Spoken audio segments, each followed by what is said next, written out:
আসসালামু আলাইকুম প্রিয় দর্শক, আশা করি সবাই ভালো আছেন। আমরা আল্লাহর রহমতে ভালো আছি। আজকে আমরা দেখব নতুন একটি রেসিপি।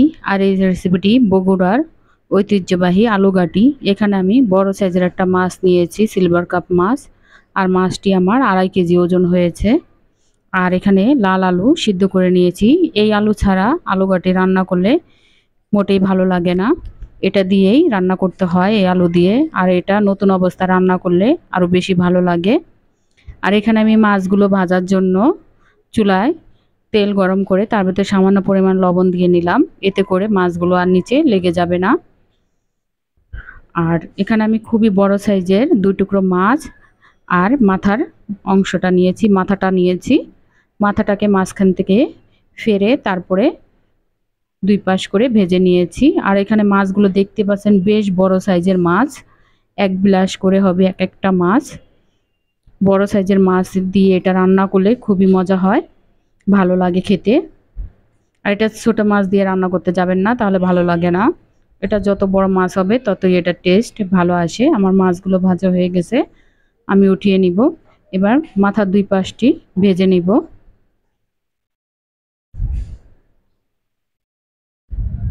আমার মাথাগুলো ভাজা হয়ে গেছে, এবার উঠিয়ে নিব। আর মাছগুলো হালকা করে ভেজে নিলে এটার টেস্ট ভালো আসে। এটা বগুড়ার খুবই বিখ্যাত একটি খাবার, আলুঘাটি। বগুড়ার মানুষ এটা খুবই পছন্দ করে, ওই দেশের ঐতিহ্যবাহী খাবার আলুঘাটি। এখানে আমি আর কিছুটা তেল দিয়ে তারপরে পেঁয়াজ কুচি দিয়ে দিচ্ছি। পেঁয়াজ কুচিগুলোকে একটু ভেজে নিব। আমার সাইডে একটু মাছগুলো লেগে গিয়েছিল, তাই উঠিয়ে নিলাম। এবার আমার পেঁয়াজগুলো ভাজা হয়ে গেছে, এখন এর ভিতরে আমি মশলা দিয়ে দিব। এখানে আদা রসুন বাটা দিয়ে দিলাম 1 টেবিল চামচ ভর্তি করে।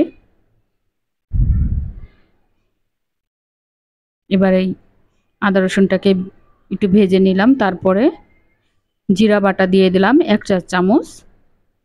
এবার এগুলোকে একটু ভালোভাবে ভেজে নেড়ে চেড়ে ভেজে নিব। তারপরে এর ভিতরে একটু পানি দিয়ে এবার মশলাগুলো দিয়ে দিব। এবার এক এক করে মশলাগুলো দিয়ে দিচ্ছি। এখানে আমি ধনিয়ার গুঁড়ো নিলাম 1 4 চামচ, মরিচের গুঁড়ো নিলাম 2 4 চামচ। এখানে মরিচের গুঁড়ো আমার 2.5 চামচের মতো নেওয়া হয়েছে। হলুদের গুঁড়ো নিলাম 1.5 4 চামচ, স্বাদ মতো লবণ দিয়ে এবার মশলাটাকে ভালোভাবে কষিয়ে নিব। আর এখানে জিরা বাটাটা অবশ্যই দেওয়ার চেষ্টা করবেন। জিরাটা বেটে দিলে এতে তরকারির টেস্টটা খুবই ভালো আসে। আর মশলাটাকে ভালোভাবে কষিয়ে নিব তেল ওঠা পর্যন্ত।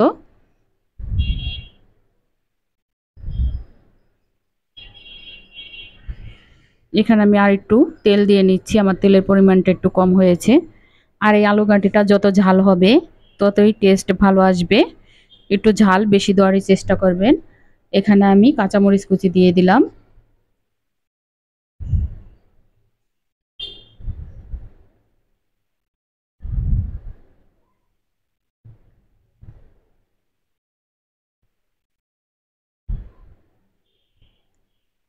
মশলাগুলোকে খুবই ভালোভাবে কষিয়ে নিতে হবে।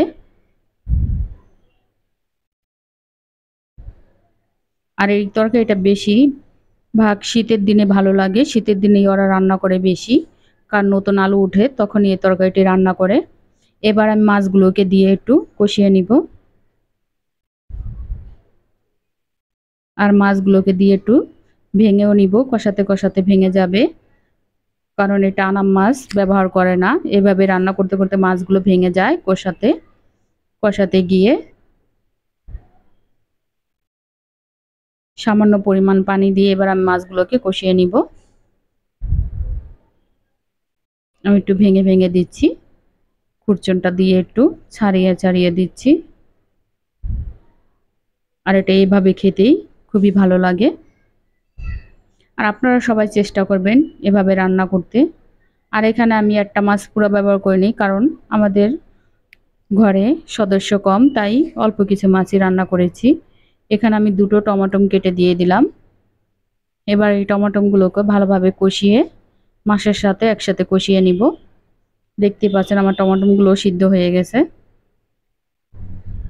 আর রেসিপিটি যদি আপনাদের ভালো লাগে লাইক শেয়ার এবং সাবস্ক্রাইব করে দিবেন।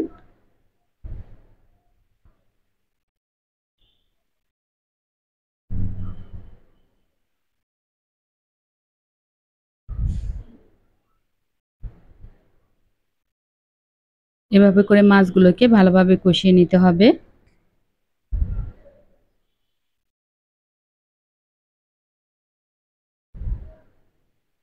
কিছুক্ষণ পর পর নেড়ে চেড়ে এভাবে কষিয়ে নিতে হবে যাতে তলনিতে লেগে না যায়।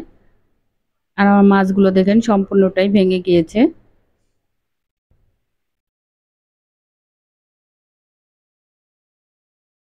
এবার এই আলুগুলোকে আমি সিদ্ধ করে এখানে আধা ভাঙা করে চেটকিয়ে নিয়েছিলাম।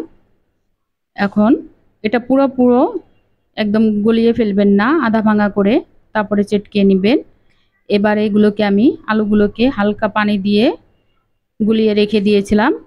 তারপর এবার মাছের মধ্যে দিয়ে দিলাম। এবার এই আলুগুলোকে ভালোভাবে খুবই ভালোভাবে কষিয়ে নিতে হবে যাতে আলুর কাঁচা গন্ধটা না আসে।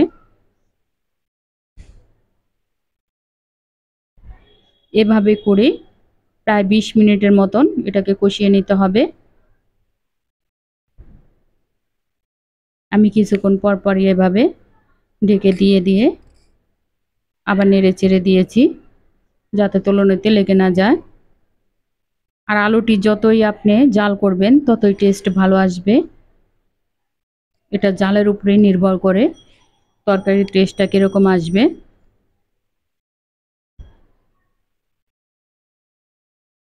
এখানে আমি আধা 4 চামচ গরম মশলার গুঁড়ো দিয়ে দিচ্ছি। এবার এগুলোকে ভালোভাবে মিশিয়ে নিব।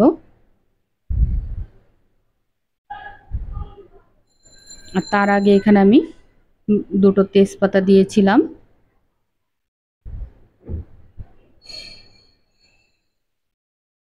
আর আমি গরম মশলাগুলোকে আস্ত দিনে একটু ফাঁকি মশলাটা দিয়েছি যাতে ঘ্রাণটা ভালো আসে। আর এখন পানি দিলে একটু বেশি পরিমাণ পানি দিতে হবে, জাল করতে হবে। তাই আমার এই পাত্রটিতে হবে না, আমি আরেকটি পাত্র চেঞ্জ করে নিলাম, একটু বড় সাইজের পাত্র নিয়ে নিলাম যাতে পানি দিলে এটা জাল করতে সুবিধা হয়। আর পানির পরিমাণটা একটু বেশি দিতে হবে যাতে ভালোভাবে জাল করে তারপরে এটা একটু ঘনত্ব করতে হবে। আগেই বলেছি এটা যত জাল করবেন ততই এটা টেস্ট ভালো আসবে। আমি এভাবে পানি দিয়ে প্রায় 30 মিনিট পর্যন্ত জাল করে নিয়েছি।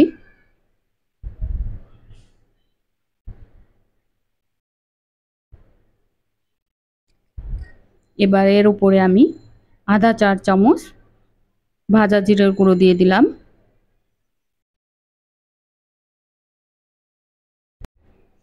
আমার তরকারিটি হয়ে গেছে, আমি নামিয়ে নিব। দেখতে পাচ্ছেন কতটা ঘন হয়ে গেছে। এটা তো আলুর তরকারি, ঠান্ডা হলে আরও ঘন হয়ে যাবে। আর সবাই চেষ্টা করবেন এভাবে বাড়িতে রান্না করার জন্য। দেখতেই পাচ্ছেন কালারটা কত সুন্দর হয়েছে। সবাই ভালো থাকবেন, আমাদের জন্য দোয়া করবেন।